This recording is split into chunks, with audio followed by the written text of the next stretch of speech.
Olá pessoal, bom dia, tudo bem? Vamos aqui fazer mais uma etapa da minha maratona de lives. Hoje eu vou ter a oportunidade de conversar com um ícone do direito baiano e brasileiro. É o professor Edivaldo Brito.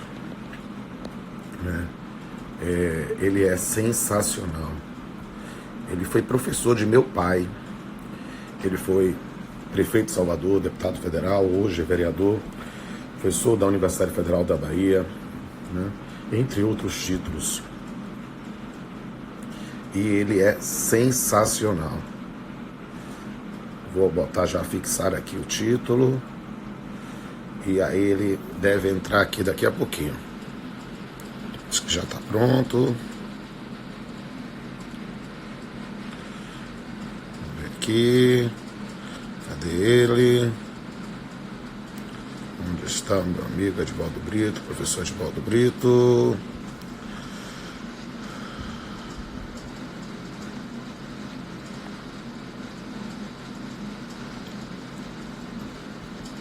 Ele vai entrar, daqui a pouco ele está entrando. Falei com agora há pouco. Aqui. Estamos só esperando ele entrar aqui. Estou até.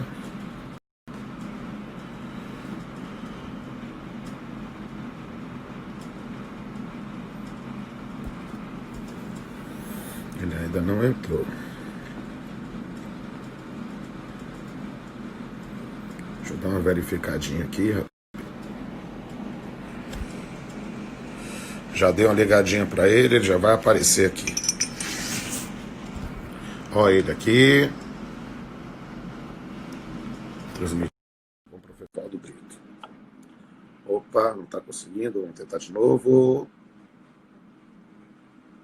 Está aparecendo. Professor, apareceu uma mensagem aí dizendo que você não está conseguindo transmitir. Não sei se você está no celular.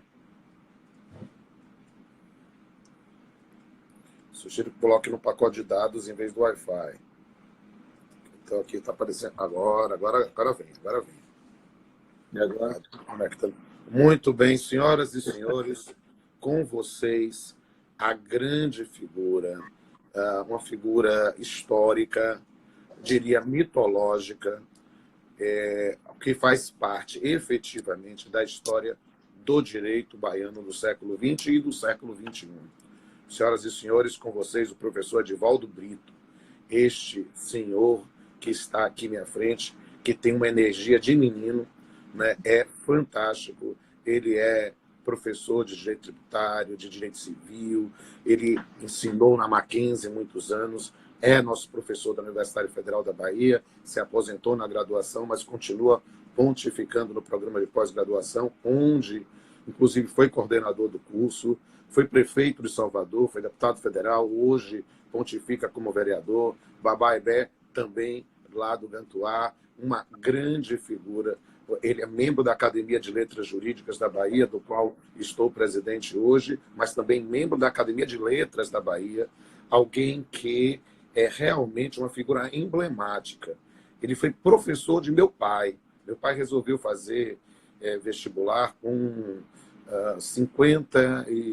1976, 54 anos, formou-se em janeiro de 81, né, segundo semestre de 80, e eu conheci o professor Edivaldo Brito, eu menino ainda, eu nasci em 72. E aí eu depois tive a oportunidade de conviver com ele na Universidade Federal da Bahia, no programa de pós-graduação. Ele, inclusive, que me estimulou a criar o meu grupo de pesquisa, que está lá ativo até hoje, e é uma referência para todo mundo que estuda direito nos últimos 50 anos, sem sombra de dúvida. Um dos meus sonhos de consumo, ele sabe disso, era em relação ao meu talk show, Papeando com Problema, fazer um episódio com ele.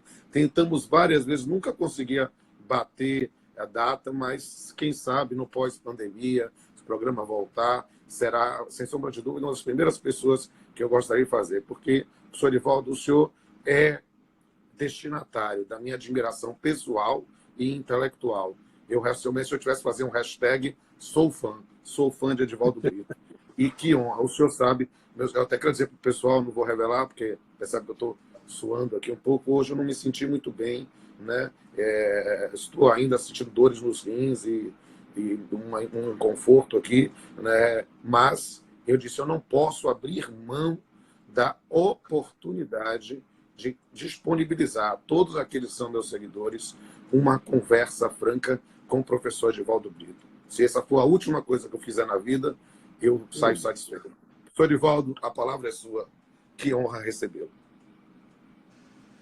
Pamplona, eu posso dizer meu filho, né? Porque tenho essa estima paternal por você, porque essas coisas que vêm de pai para filho, elas têm uma duração eterna. Então, o que acontece? Seu pai foi meu aluno, mas, além de meu aluno, era meu amigo. Nós tínhamos já um relacionamento anterior a ele ser meu aluno na Faculdade de Direito. E por isso, quando eu comecei a fazer essas lives para ter um contato com o maior número de pessoas, a primeira que pensei foi fazer uma na sua página, porque entendo que você hoje é uma das figuras mais importantes desse relacionamento, que é transmitir conhecimento e aí numa extensão muito maior do que uma sala de aula com algumas dezenas de alunos. Neste ponto, eu escolhi um tema que tinha a ver com você, com seu magistério de sala de aula, seu magistério de livros que são verdadeiras lições que passam para todos nós. Por isso escolhi perigo no contrato, uma expressão que não é minha, a expressão de Trabuc, essa de perigo no contrato, mas acrescentei em tempo de pandemia. Porque você imagina quantas leis esparsas nós estamos tendo, algumas conspurcando o Código Civil, um código que é uma nova redação do Código de 1916.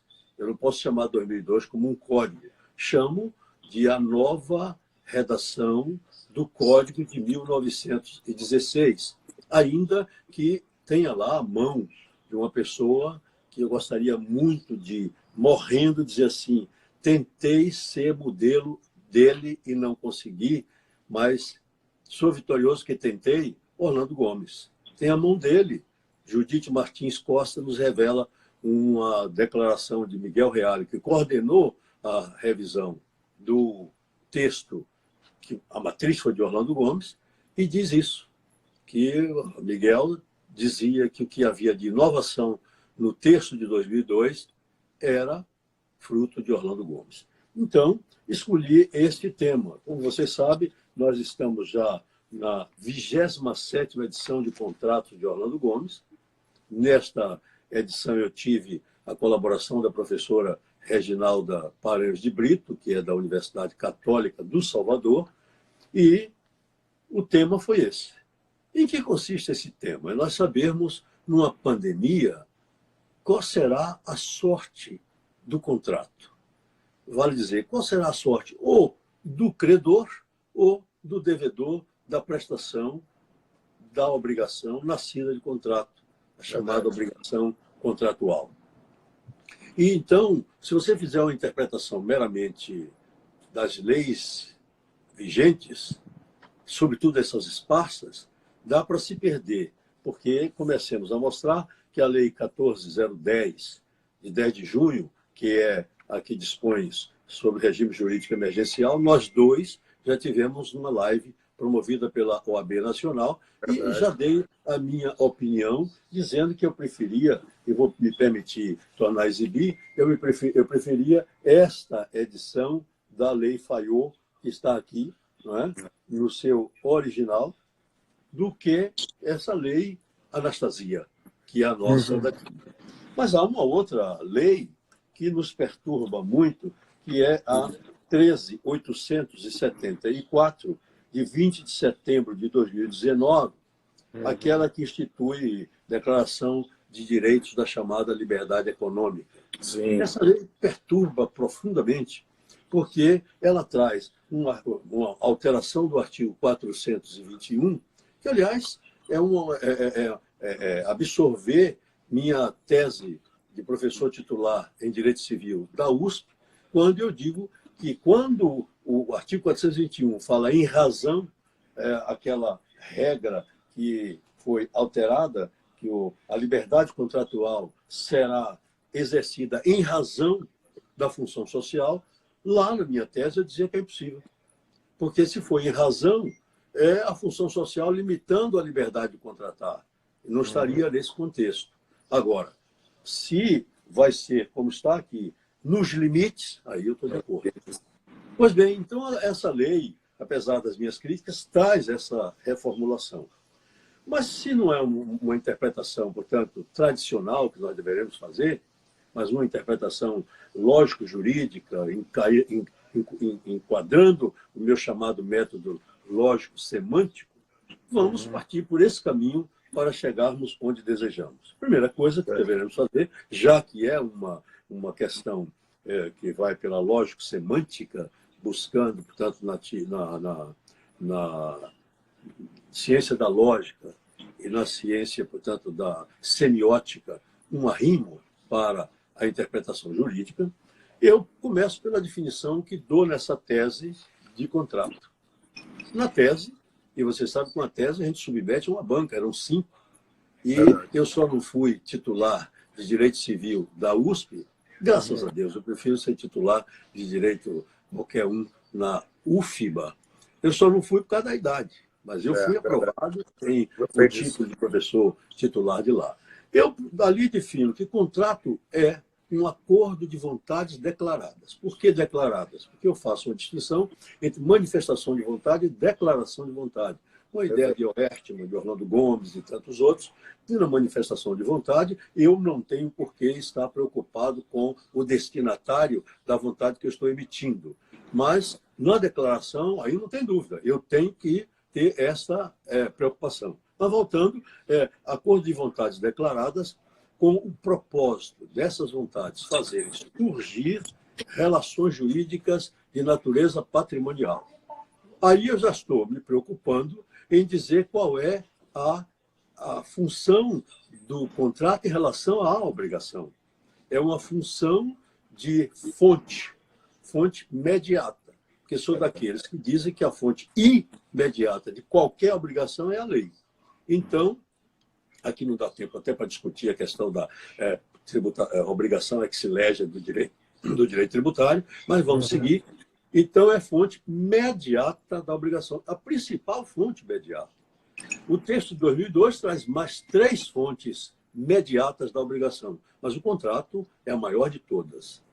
Ora, sendo assim, nós precisamos ver que fases há no contrato por causa dessas formulações, inclusive a do 421, aliás, do 422, que diz que o contrato, portanto, tem que respeitar essa função social e etc. 422 diz que os contratantes são obrigados a guardar, assim na conclusão do contrato, como em sua execução, os princípios da probidade e da boa-fé. Aí nós agora somos obrigados a dizer quantas fases tem o contrato, já que o código nosso só perfilhou 2, a da conclusão e a da execução.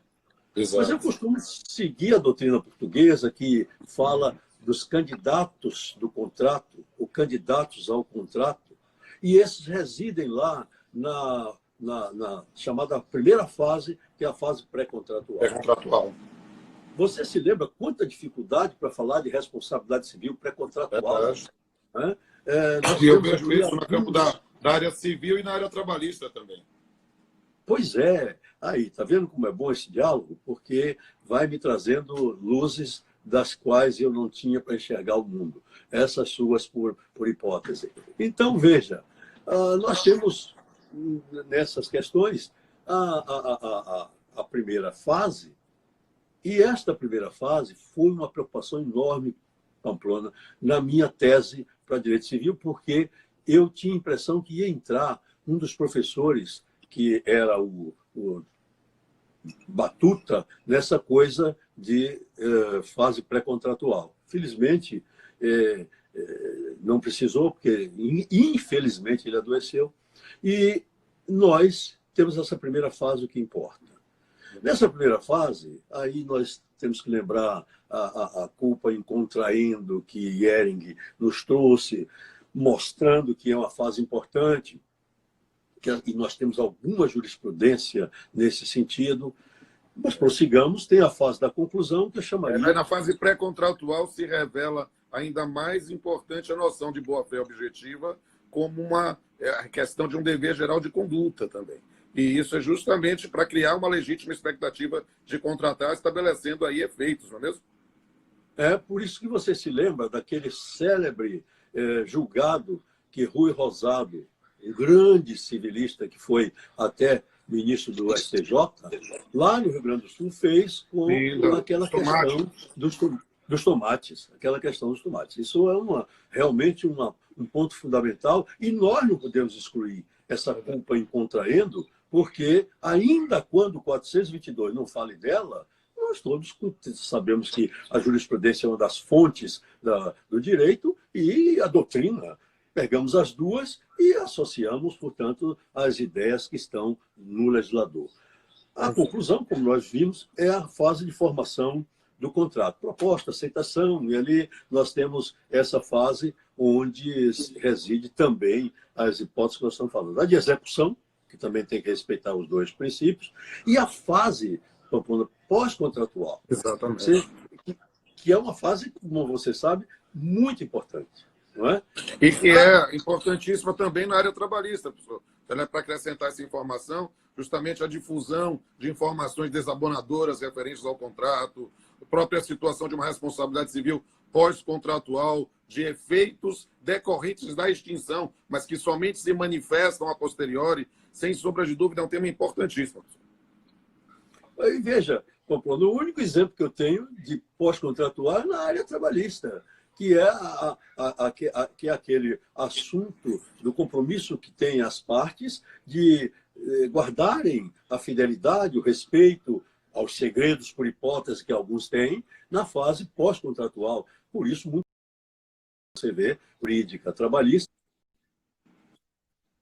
mas tem que preservar esse segredo. Na área trabalhista, posso lhe acrescentar pelo menos 2 exemplos. Um em relação ao seguro-desemprego, que é uma obrigação do momento da extinção, mas muitas vezes os efeitos somente vão se manifestar a posteriori.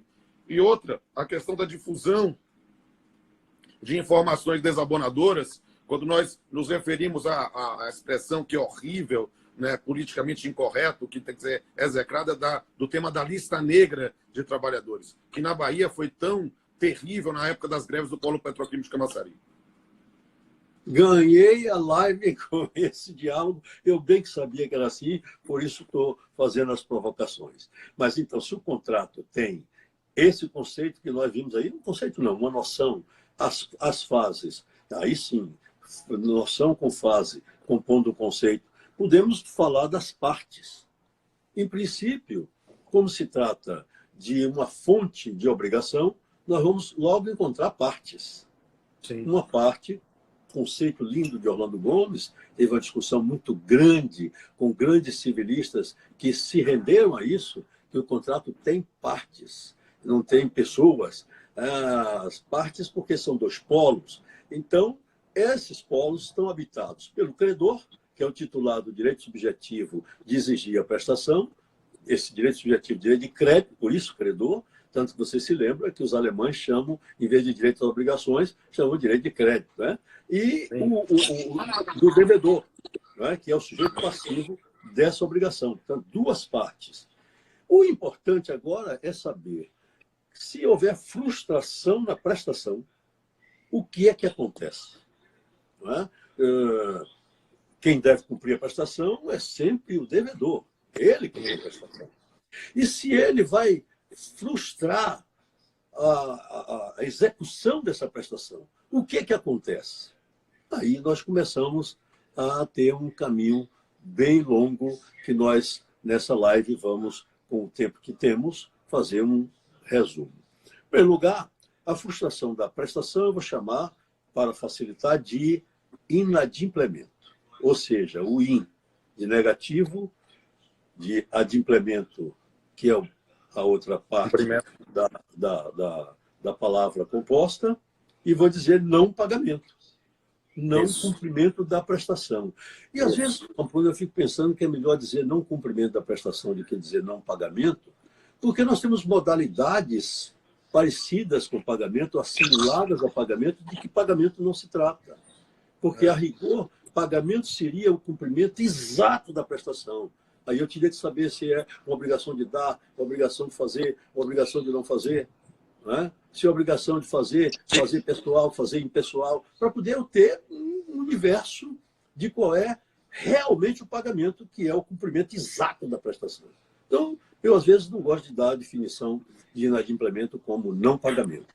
E a expressão pagamento ainda, na prática, traz uma concepção muito limitadora da visão do leigo de achar pagamento apenas como entrega do dinheiro, quando, na verdade, o pagamento é o adimplemento, em geral, de qualquer prestação, seja de fazer, não fazer, né, de dar. Exatamente. Então, vamos chamar isso de inadimplemento, e eu dividiria ele em duas categorias, o culposo e o fortuito. Certo. Incluiria no culposo, porque pode haver culpa do credor, como pode haver culpa do devedor, diria assim, o culposo pode ser culpa ou não do credor, outra hipótese, culpa ou não do devedor. E não é disso que nós vamos cuidar, porque vamos tratar de perigo no contrato, então vamos entrar no inadimplemento fortuito, que é decorrente do acaso. Bom, no outro dia eu li o conselheiro Ribas, que tem, como você sabe, um livro foi escrito antes do Código de 1916 e que era uma bíblia aqui no Brasil. E, às vezes, quando eu estou apertado, eu vou lá no conselheiro Ribas, porque não fica influenciado pelo legislador. Não é? E vi uma definição maravilhosa de acaso. Uma coisa, ele tem umas coisas assim maravilhosas, acaso, o que é evento.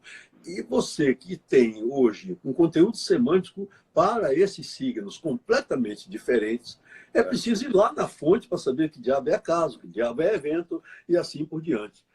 E tem uma perturbação ainda muito pior, que é, ao tratar do acaso, se eu devo ou não devo pabilhar a chamada teoria monista ou a chamada teoria dualista na hora de olhar o acaso. Entenda-se, monista, para essa teoria que você sabe, caso fortuito e força maior são a mesma coisa. Para a teoria dualista, não. Caso fortuito é uma coisa, força maior é outra. A mim me parece que a grande dúvida é por causa dos efeitos.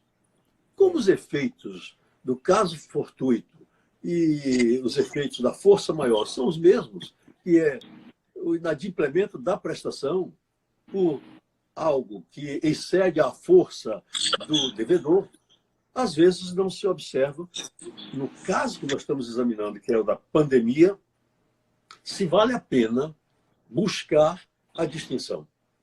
Eu que estou na linha daqueles que entendem que é uma distinção, portanto, eu perfilho a teoria dualista, vou partir para dar uma noção minha de caso fortuito, uma noção minha de força maior, para fazer a distinção entre os dois. Claro. Para mim, caso fortuito é uma impossibilidade absoluta. Começo por aí, e força maior será uma impossibilidade relativa. O que é uma impossibilidade absoluta? Um obstáculo irresistível, imprevisto e imprevisível. Já eu vou precisar disso, porque vou fazer a inteligência do artigo 393 do Código Civil, Sim. na edição de 2002, né? Quando ele fala daquela questão que o sujeito, se não se responsabilizou, o que será o entendimento desse 393, tanto o caput como o parágrafo único. Então, dado isso, eu insisto assim, caso fortuito, acontecimento inesperado. E força maior? A força maior, para mim, é uma impossibilidade relativa. É um obstáculo para um devedor menos preparado. Porque um devedor melhor preparado poderá evitar esse obstáculo. Por isso, relativo. Agora, veja a importância de fazer a distinção. Pandemia é o quê? Pois bem, eu tive um cliente que no começo da pandemia, ele, dono de uma empresa de transportes, me consultava se podia haver o impedimento dele trafegar com os ônibus dele intermunicipalmente, Pamplona. E aí ele dizia assim, se eu não puder, eu vou invocar o fato do príncipe. Eu disse, pelo amor de Deus, não se trata de fato do príncipe. A sua relação, e aí, professor Pamplona aqui, tem, além de todo esse espaço no direito civil, também no direito do trabalho, isso não se trata disso. Você vai buscar um outro meio, porque com o fato do príncipe você não vai se liberar das suas prestações com os empregados. Então, felizmente, vieram outras formulações, mas eu estou dando isso para mostrar que o efeito, se é a liberação do cumprimento da prestação, nós precisamos mexer com as duas categorias. Há um autor argentino, Pamplona, que partiu para entender que se poderia chamar de caso fortuito e caso fortuito de força maior. Eu não tiro a razão da ideia dele, porque se você vai lá para... O senhor já explicou a minha perplexidade com ele num gesto. Vamos lá. Pois é, não precisava fazer essa história de caso fortuito e caso de força maior. Ou é caso ou não é caso. E aí, Exatamente. isso que eu ia explicar. Porque de onde vem a expressão caso? Vem do casus, do direito romano, que tinha uma distinção entre casus e vis, chamando de vis força. Quem mais andou viu que a vis maior pode ter tido a raiz na vis divina, em que os gregos diziam que, e tem uma expressão latina completa, diziam que a vis maior, ou a força maior, vem da vis divina, porque em Deus está a força maior. E aí veio essa informação. Você está vendo que eu não estou partindo por esse caminho. Eu estou tentando, Claro. dentro do método lógico semântico, partindo para dentro do lógico semântico, encontrar um conteúdo semântico efetivo para a distinção dos dois.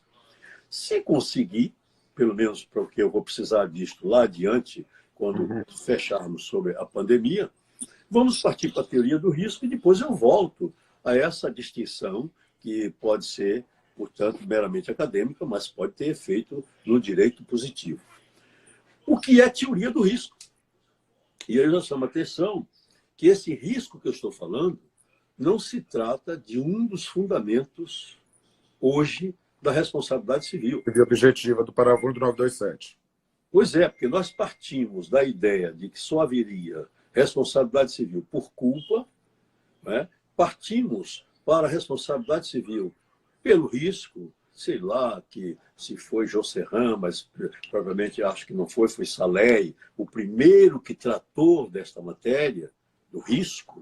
Você se lembra que foi na sua área trabalhista, quando eles estavam procurando um meio de salvar a vítima de um acidente do trabalho. Eu estou falando do século XIX, não encontravam, e Edmond Salé inventou essa teoria do risco, como também inventou o contrato de adesão, como coisas dessa natureza. Exatamente. E eu perderia um tempo enorme, ou ganharia, não sei, nessas discussões.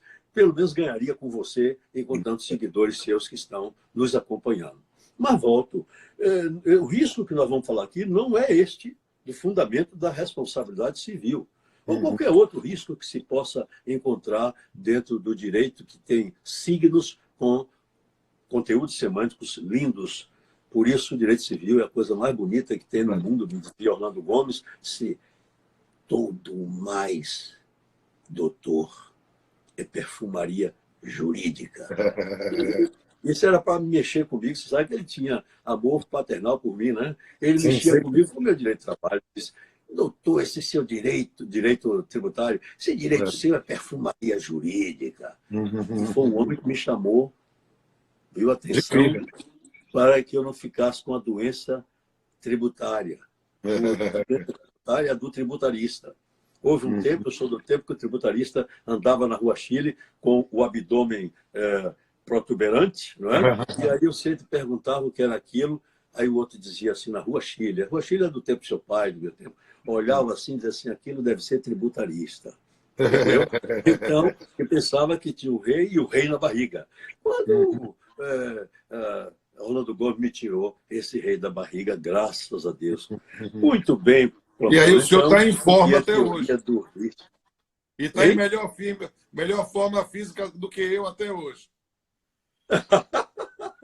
Mas tem que fazer um certo exercício, senão não fica. E comer menos. Comer menos coisas saudáveis, pelo menos, né? Mas veja, então o que é a teoria do risco? Não é? Eu diria em 3 linhas. É o regime jurídico da atribuição dos prejuízos decorrentes do inadimplemento fortuito. Já posso trabalhar esses signos todos, porque nós já vimos lá atrás o que é inadimplemento fortuito. Portanto, nós não vamos tratar do inadimplemento culposo, vamos tratar do inadimplemento fortuito. E aí é que é pior, porque o inadimplemento culposo, eu tenho culpa do devedor, do credor. Aí não tem culpa praticamente de ninguém, a não ser que ele esteja em mora, não é? Verdade. Ou a mora só vende, né? Porque o devedor, no tempo certo, não cumpriu a prestação, ou a mora accipiende. O credor, no tempo certo, não foi buscar a prestação. Então, em qualquer desses 2 casos, não estamos falando que é culpa de um ou culpa do outro. Né? Mesmo havendo o caso fortuito, ou mesmo havendo a força maior.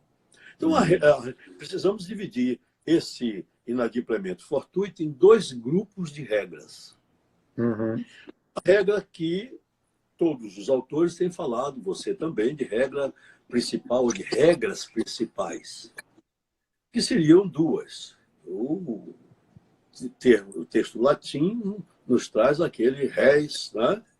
Para não pensar que só é a coisa, ou do credor, ou debitório, né? Vamos falar em português mesmo. Eu diria que essas regras principais nos levam a lembrar que os contratos ou são contratos unilaterais ou são contratos bilaterais. Se eu não colocar isso na cabeça, eu não resolverei esta pandemia que está aí com as partes de um contrato. O que é um contrato unilateral? Eu gostaria de ter o poder de Orlando Gomes para definir um contrato unilateral como ele. Se encontrar o livro dele aqui, farei com prazer, mas direi logo que o contrato é unilateral quando a prestação cabe somente a uma das partes. O contrato é bilateral quando a verbo haver, existem prestações correspondentes, existem prestações bilaterais. Ele, com a capacidade de síntese que você bem conhece, sim, diz na página 192 da 19ª edição de Obrigações que contrato é unilateral se no momento em que se forma gera obrigação tão somente para uma das partes. Isso. E aí você, logo de saída, vai vendo o que eu quero chamar a atenção. Aqueles conceitos que nós fizemos de prestação, vem agora aqui. Correto? Correto. Aqueles conceitos que nós fizemos antes de formação do contrato, vem agora aqui. Então, quem vai elaborar o contrato deve se lembrar, nesta hora, de estabelecer de que será a prestação. Sim. Porque se ela for de um lado só, o contrato passa a ser unilateral. E aí voltamos para o nosso 393, Pamplona, onde ele diz com clareza, né? Quem nos está seguindo, veja, o devedor, e eu vou tirar os extrativos, o devedor, né, não responde pelos prejuízos resultantes de caso fortuito ou força maior. Isso. Aí ele completa. se expressamente não se houver por eles responsabilizado. É nessa hora da formação do contrato que o sujeito deve se lembrar desse final do artigo 393. Exatamente, o gerenciamento de riscos. Então, esse 393, enfim, é importante. Eu, quando dava aula na Universidade de Mackenzie, você se lembra que eu levei 23 anos sendo professor de obrigações na Universidade Presbiteriana Mackenzie. Sim. E eu brincava com os meninos lá em São Paulo, dizia, vocês já foram à Bahia? Todo mundo, sim. Já foram para o Carnaval? Sim. Então, continue indo para poder dar emprego aos baianos. E como estava todo mundo assim, sorrindo, eu disse, lembrem-se de Ivete Sangalo no seu caminhão. Como é que chama o caminhão? Aí todo mundo dizia, né? Caminhão de baiano é trio elétrico. Conhece a Praça Castro Alves? Conheço. Conhece a ladeira que conduz até a Rua Chile? Conheço. Miseravelmente aconteceu uma geleia, que houve gelo por todo lado, na Praça Castro Alves. Pergunto, Ivete Sangalo pode alegar que o caminhão não podendo andar porque os pneus deslizam, ela está liberada na prestação? Aí todo mundo, claro, e começava a sorrir, a Bahia tendo gelo. Eu dizia, não, no contratinho dela ela tem que fazer esta ressalva que está no final do 393. E por quê? Porque o parágrafo único do mesmo diz, o caso fortuito ou de força maior, verifica-se no fato necessário. Então, o que é o fato necessário? É aquele, e o próprio Código define, cujos efeitos não era possível evitar ou impedir por ninguém. Mas se o caso fortuito pode acontecer aí, eu só posso interpretar esse 393, esse seu parágrafo, no sentido de que, na formação, eu devo imediatamente escrever que se houver um fato, não precisa dizer que é a Praça Castro Alves ser coberta de gelo, um fato que impeça o cumprimento da prestação e que, por isso mesmo, seja um acaso, eu possa ter a liberação. Então, há uma necessidade de se destrinçar essas regras, essas normas, esses conceitos, para não se errar com a leitura exclusiva só do legislador. Parece-nos que essa situação é a ressalva sobre o caso fortuito e a força maior, que quebra o nexo causal, mas que pode haver ainda exigibilidade de alguma reparação, no caso fortuito e força maior, se assumiu essas consequências. Por exemplo, uma noção de seguro ou algo do gênero nesse ponto. Talvez seja a interpretação assim que a gente possa trazer aí para o nosso público. Não tenha dúvida. Então, o contrato sendo unilateral, na definição que eu dei do mestre melhor do que a minha, tem regras diferentes de se o contrato for bilateral. Ou seja, no caso bilateral, vou me socorrer dele novamente, não é? No bilateral, ele lembra que as obrigações são, portanto, correlatas. Quando ele diz assim, bilateral, ao contrário da definição que dei de unilateral, o contrato em que as duas partes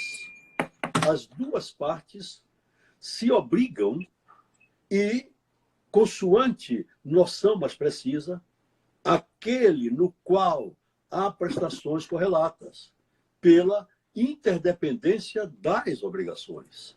Então, mostrado isto, aí nós podemos partir para a afirmação de que nos contratos unilaterais, em regra, a regra principal é que o risco é do credor, no unilateral. Se o contrato é bilateral, aí a regra pode ser geral, principal, risco do devedor. Mas é assim sempre? Não, eu estou falando de uma regra geral. Estou falando de regra principal. E estou falando de regra geral, de regra principal, porque nosso código está infestado de regras específicas sobre o risco. Né? As pessoas que saem de um texto como esse, supondo que já estão com a solução na mão, precisam se lembrar Sim. E nós estamos falando de um caso de pandemia. Então, veja. Primeiro, a inteligência do 393, que com sua ajuda, eu joguei para a reflexão dos nossos seguidores aí. Né? Temos que ver aquilo lá, porque não é tão simples agora a questão da pandemia, no caso. Segundo, fazermos uma distinção, se for uma obrigação de dar, e, portanto, numa obrigação de dar, eu tenho, como você sabe, da coisa certa ou coisa incerta, só para recordar, a coisa certa é aquela que está definida pelas partes com todos os seus requisitos, pressupostos, o que mais quiserem dizer. Exato. A coisa incerta é aquela que, por acaso, eu coloco só o gênero. E eu brincava sempre, se eu precisar de entregar um cavalo e eu disser simplesmente que vou entregar no dia tal um cavalo, é coisa certa? Aí, no primeiro momento da aula, o aluno, ainda em soço, pode ser assim, sem sal jurídico, dizia, sim, é uma coisa certa.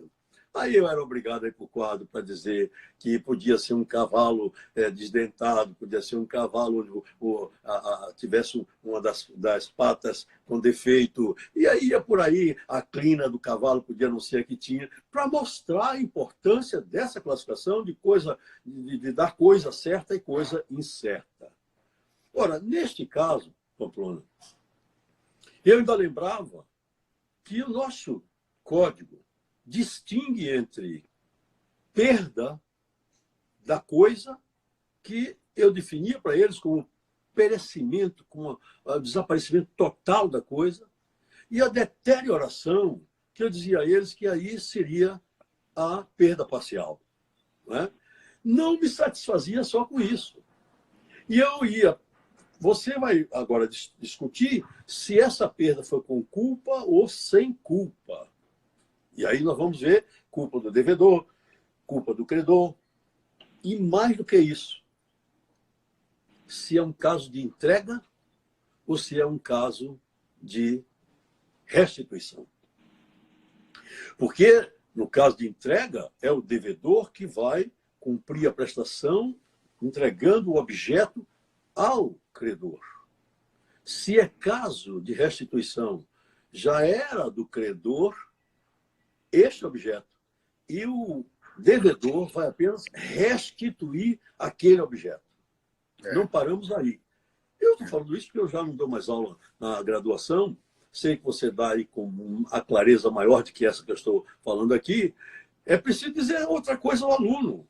Respeito o domínio, né? Então, dizer a coisa perece para o dono. E esse é o elemento fundamental para fazer a distinção dos efeitos de uma obrigação para outra, lembrando, obviamente, que aí tem que discutir a questão de culpa ou se é fortuito.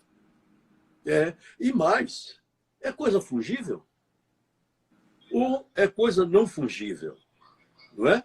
Porque se a coisa for fungível, o clássico exemplo do dinheiro, o dinheiro está aí. Mesmo que o nosso Guedes mande imprimir mais dinheiro, emitir para pagar as dívidas que o governo federal tem com o resto do mundo e saber se é inflacionária ou se não é inflacionária a emissão, e aí nós vamos levar um tempo enorme sem saber qual é a resposta verdadeira, porque ninguém sabe nem que diabo é a causa da inflação. Verdade. Não é? Então, se é coisa fungível, ó. Mas se é não fungível, Pamplona. Hoje, foi ontem, aliás, que eu vi um sujeito tendo, esse sujeito de aplicativo, pegando um cachorrinho para botar dentro do carro para dar um passeio com o cachorrinho, né? Já que as pessoas não vão para chamando mais o motorista aplicativo, leva o cachorro. E botou o cachorro e ia dar um passeio. Imagina, Pamplona, se esse cachorro foge, imagina se esse cachorro morre, imagina se esse cachorro não sei o quê. Esse motorista de aplicativo, coitado, nem está sabendo disso. E imagine você se esse cachorro tem um pedigree que vale uma fortuna. Rapaz, entra nessa questão agora da pandemia. Não é? Independente do valor, o cachorro pertencendo a alguém é um bem infungível, porque não tem como substituir por outro. Não né? tem. Isso Não estabelece tem. uma relação de afeto. Com certeza. Então, se é assim, eu costumava, Pamplona, chamar atenção, eu acho que o tempo dá para fazer isso, eu costumava chamar atenção para essa questão do... E fazia dando só os artigos, como eu vou fazer agora. Quem estiver nos acompanhando, tiver um lápis, pode acompanhar. No caso de perda, tanto de perecimento, dar coisa, se a perda foi com culpa, eu falava se é caso de entrega ou se é caso de restituição.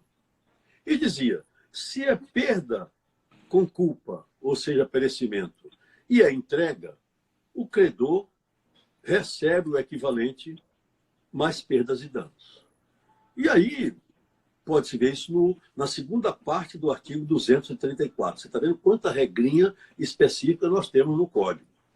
Se é restituição, a mesma coisa, o credor recebe o equivalente e mais perdas e danos, e a regra está no 239.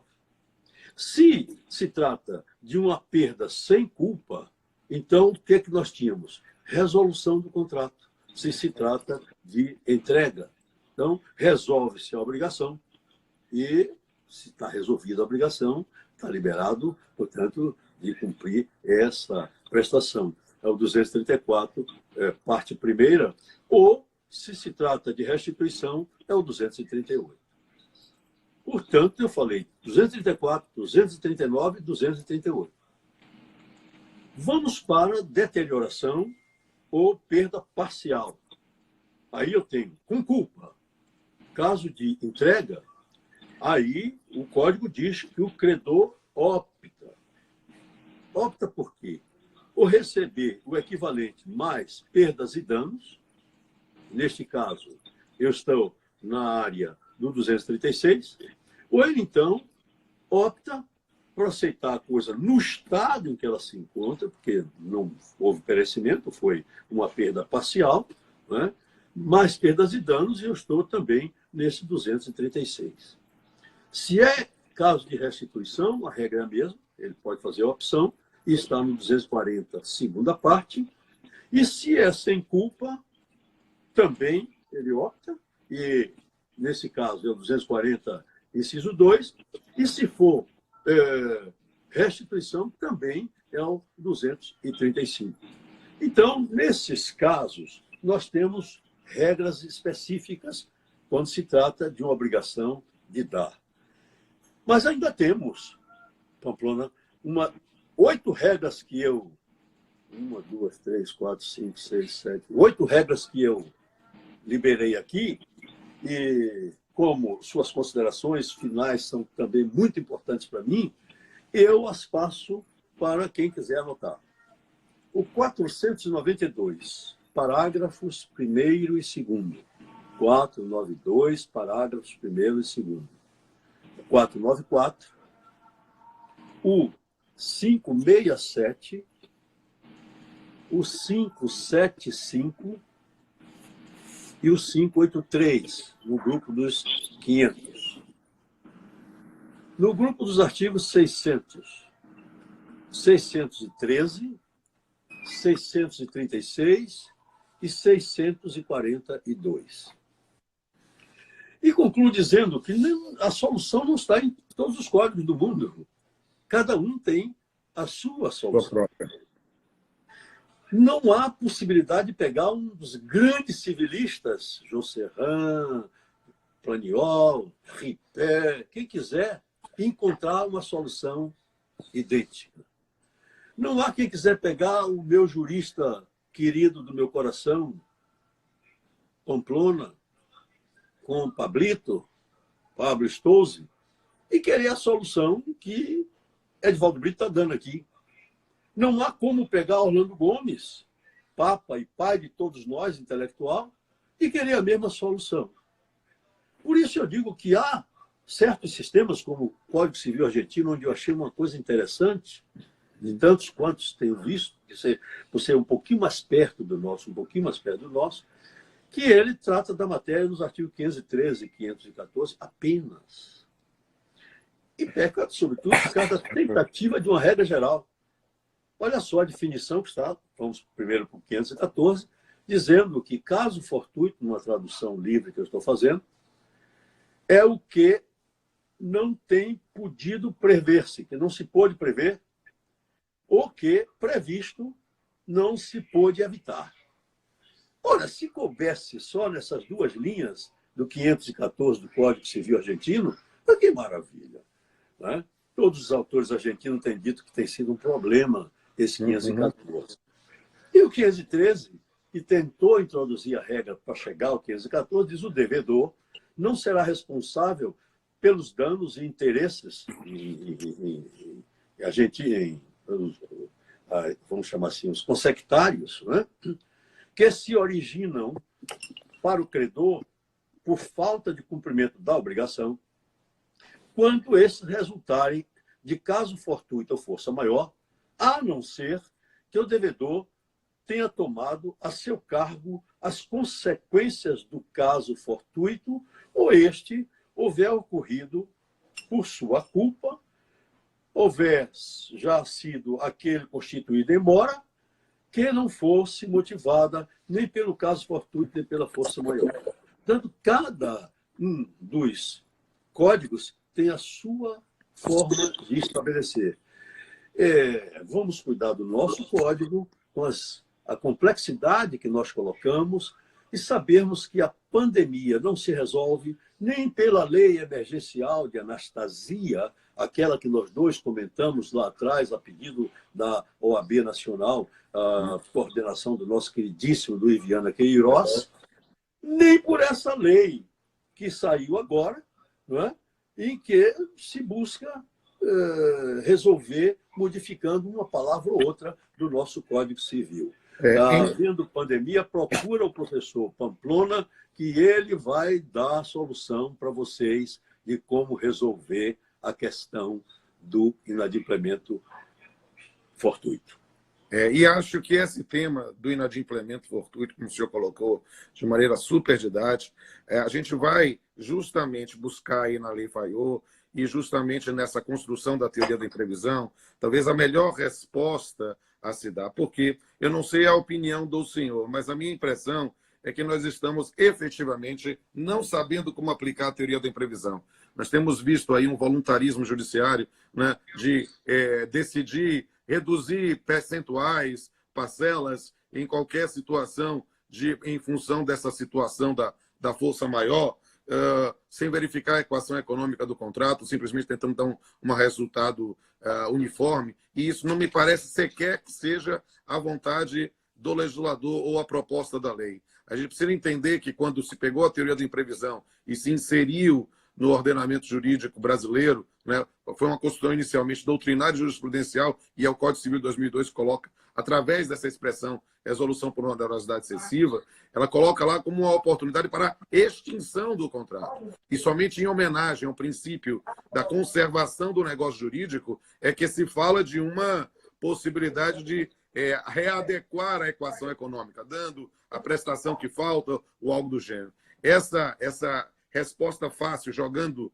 para usar uma expressão baiana, né, jogando barro na parede para o Poder Judiciário, é dizer se é para reduzir 10%, 20%, 30%, não me parece a melhor, porque o problema agora é justamente de verificar em cada caso concreto um motivo, uma fundamentação para poder haver uma renegociação. É o momento de empoderamento da nobre classe dos advogados, né, nessa atuação de busca de readequação em função da situação, inevitável ou imprevisível. E é isso que talvez deva ser a forma. Não pensar em soluções a priorísticas, seja nas críticas que se fazia ao projeto 1179, que se tornou a Lei 14010, seja pela própria postura que nós estamos vendo na jurisprudência. O que é que o senhor acha disso, professor? Que eu acho, rapidinho, porque faltam pouquíssimos minutos, senão cai a live, acho o seguinte, a questão é que nós tínhamos, no mundo todo, um princípio inatacável, que era a pacta sunt servanda. O Código de 1916 veio por esse caminho, uma forma péssima de descrever, de dizer o que era pacta sunt servanda, mas ele dizia. E por que teve a Lei Faiô, que é uma lei, portanto, que veio só porque, como você se lembra, o Código Napoleão é um código egoísta, um código que só pensa no individualismo. Não tinha nada dessas questões. E a Pacta Sunt Servanda lá era firme. E a lei foi publicada no Diário Oficial francês, jornal oficial, de 23 de janeiro de 1918, eu já mostrei essa lei, e ela não era como se fez no Brasil. Ora, o que se fez no Brasil? Como era uma construção pretoriana da flexibilização da Pacta Sunt Servanda, nós tivemos, em primeiro lugar, a aplicação da rebus sic stantibus, na sua perfeita versão romana. Depois, portanto, estava na mão do juiz fazer isso. Com o Código o texto de 2002, é bom ler Josafá Marinho, nosso querido mestre da Faculdade de Direito, que foi o relator da versão que está aí, quando ele disse que teve uma dificuldade enorme do 478, se a minha memória não me falha, a da onerosidade excessiva, né? Não dá para conferir, mas é 478. Ele explica qual foi a dificuldade dele de implementar isso. Mas veja, não foi só isso, não, que o 317, que revive a teoria da imprevisão, também não estavam preparados os civilistas que correram para poder saírem com suas obras, de examinar isso. Tanto que contratos de Orlando Gomes, que estava sendo feito, atualizado por outro colega nosso, eu tive que levar 4 meses refazendo o trabalho. E, como já tinha feito um contrato com esses dois autores, nós jogamos a edição dele. A 27ª foi feita pela professora Reginalda Pareiros de Brito e por mim. Aí nós colocamos que a teoria da imprevisão está no artigo 317. Qual é o problema das duas teorias? É que tanto a teoria da imprevisão, que tem origem francesa, ao meu sentir, chama o juiz, como a teoria da onerosidade excessiva do 478, que talvez tenha origem alemã, chama o juiz. Ora, ou esses caras que estão fazendo essas leis esparsas não gostam do judiciário, que parece que não gostam, que eles pensam que com o poder de destruição que eles têm, pode acabar com a justiça do meu país, pode acabar com todos os advogados do país que estão batendo palmas para essa coisa lamentável, alguns porque não assistiram como foi difícil viver há 50 anos atrás com o ato institucional número 5 ou com a ditadura. A esses eu lembro. O Código traz a solução. Temos que confiar no juiz, sim, porque é um ser humano que tem virtudes e defeitos, como qualquer um de nós tem, mas foi criado na formulação social dos seres humanos para poder, não sendo partes, resolver as questões que estão aí. Não é o legislador sozinho que vai resolver. É o juiz no caso concreto, e o professor Pamplona chamou a atenção disso no começo dessa live, que precisava ser examinado o caso concreto. E parece que dessa live, se nada restou da minha parte, resta isso. Vamos olhar cada uma dessas normas que eu fiz menção, os conceitos todos que nós falamos, para sabermos que a pandemia nos espera ao seu final, a nós, operadores do direito, para dizermos efetivamente qual é a salvação do povo do Brasil, que está todo em quarentena, Pamplona, esperando dos juízes essa salvação. Perfeito. Depois disso, não há mais o que dizer. Temos 1 minuto e meio para cair. Então, só para dizer mais uma vez, meus amigos e minhas amigas, sigam o professor Edivaldo Brito aí nas redes sociais. Ele é realmente um ser humano diferenciado que merece todo o prestígio. Sou fã dele. E eu esqueci de dizer que o YouTube é professor Edivaldo Brito, tudo junto, e o Instagram também, professor Edivaldo Brito, tudo junto. Quem me seguir me dará a honra, portanto, de compartilhar comigo ideias. Garanto que não serão tão parciais assim. Será sensacional. Eu quero todo mundo seguindo o professor Edivaldo Brito no Instagram e no YouTube. Professor Edivaldo Brito, com mais de 80 anos, agora é youtuber. E, para mim, é importante você ir lá, se inscrever, clicar no sininho, deixar seu joinha e ter a oportunidade. Professor,